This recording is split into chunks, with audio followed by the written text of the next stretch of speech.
However, these chemicals were introduced through human activities, like forest fires and insect infestation, which caused new natural disturbances for our environment and organisms. These chemicals remain in the air, water, and soil since they don't degrade easily. As consumers eat other consumers, the chemicals in the animals eventually build up at the top of food pyramids, which causes great harm. PCBs, also known as polychlorinated biphenyls, are synthetic chemicals that were used in industrial products from the 1930s to 70s.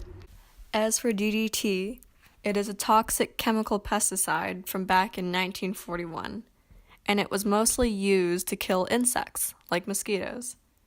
It was very popular in agriculture, since the main problem in the growing of crops were insects.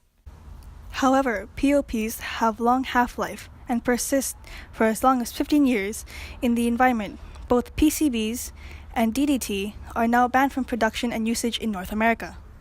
But why? This is because of the accumulation of toxins in organisms, also known as bioaccumulation. Pollutants and chemical accumulation have measurements that measure their levels of toxicness in units called parts per million, ppm. 1 ppm is equivalent to 1 drop of dye mixed with 1 liter of water, and that is considered toxic. So imagine how toxic DDTs are if they have a toxic measurement of 5 parts per million. In animals, DDT bioaccumulates in fat tissue and negatively affects their nervous system, immune system, and reproductive disorders.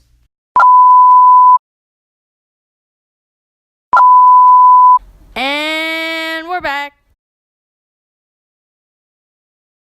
Biomagnification!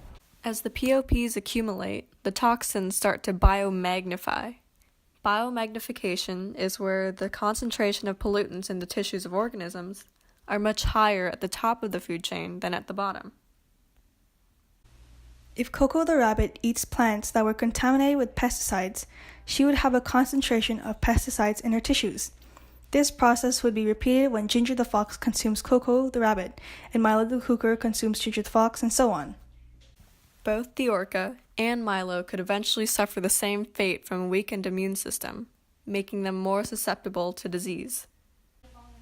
PCBs, DDTs, and heavy metals all share a connection in terms of their effects on our environment. A negative connection that involves killing sweet, precious animals like us. This is making me really sad. Soon we're all going to be contaminated by these synthetic chemicals. It's true. Synthetic chemicals and pollutants leave a strong negative impact on our environment, and its numbers have increased throughout the years. But guys, there are people in this world trying to help the environment.